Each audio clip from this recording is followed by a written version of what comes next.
ನಮಸ್ಕಾರ ಸ್ನೇಹಿತರೆ, ಜಗತ್ತಿನ ಅತ್ಯಂತ ವಿಚಿತ್ರ ಮತ್ತು ಡೇಂಜರಸ್ ಟ್ರಾನ್ಸ್ಪೋರ್ಟ್ ಸಿಸ್ಟಮ್ ಬಗ್ಗೆ ಕೇಳಲು ಸಿದ್ಧರಿದ್ದೀರಾ? ಇವತ್ತು ನಾವು ಬಾಂಗ್ಲಾದೇಶದ ಒಂದು ಶಾಕಿಂಗ್ ರಿಯಾಲಿಟಿಯನ್ನು ನೋಡುತ್ತಿದ್ದೇವೆ. ಇಲ್ಲಿ ಬಸ್ಗಳನ್ನು ಓಡಿಸೋಕೆ ಡ್ರೈವರ್ಗಳು ತಮ್ಮ ಕೈಯಲ್ಲಿ ಕೋಲಿಟ್ಟುಕೊಂಡಿರುತ್ತಾರೆ. ಹೌದು, ನೀವು ಕೇಳಿದ್ದು ನಿಜ. ಇವರು ಟ್ರಾಫಿಕ್ ಪೊಲೀಸರಲ್ಲ, ಬದಲಾಗಿ ಬಸ್ ಸೂಪರ್ವೈಸರ್. ಇಲ್ಲಿ ಟ್ರಾಫಿಕ್ ಸಿಗ್ನಲ್ಗಳನ್ನು ಹುಡುಕೋದು ಟ್ರೆಜರ್ ಹಂಟ್ ಇದ್ದ ಹಾಗೆ ಸಿಗೋದೇ ಇಲ್ಲ. ಹಾಗಾಗಿ ಈ ಬಸ್ ಸೂಪರ್ವೈಸರ್ ಕೋಲಿನ ಸನ್ನೆಯ ಮೂಲಕವೇ ಮುಂದಿನ ಬಸ್ಸಿನ ಚಲನೆಯನ್ನು ನಿರ್ಧರಿಸುತ್ತಾರೆ.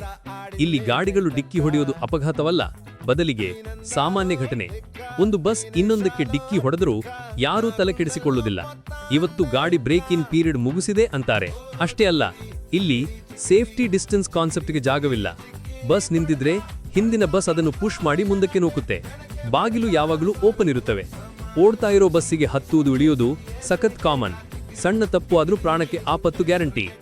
ಇನ್ನು ಬಸ್ ನಿಧಾನಕ್ಕೆ ಹೋದ್ರೆ ಕೈಯಲ್ಲಿ ಕೋಲು ಹಿಡಿದ ಕಂಡಕ್ಟರ್ ಅಥವಾ ಸೂಪರ್ವೈಸರ್ ಬರ್ತಾನೆ. ಡ್ರೈವರ್ಗೆ ಒಂದೆರಡು ಏಟು ಕೊಟ್ಟು ಸ್ಪೀಡ್ ಮಾಡುವಂತ ಆಜ್ಞೆ ಮಾಡ್ತಾನೆ. ಅಷ್ಟೇ, ಬಸ್ ಮತ್ತೆ ಫುಲ್ ಸ್ಪೀಡಲ್ಲಿ ಹೋಗುತ್ತೆ.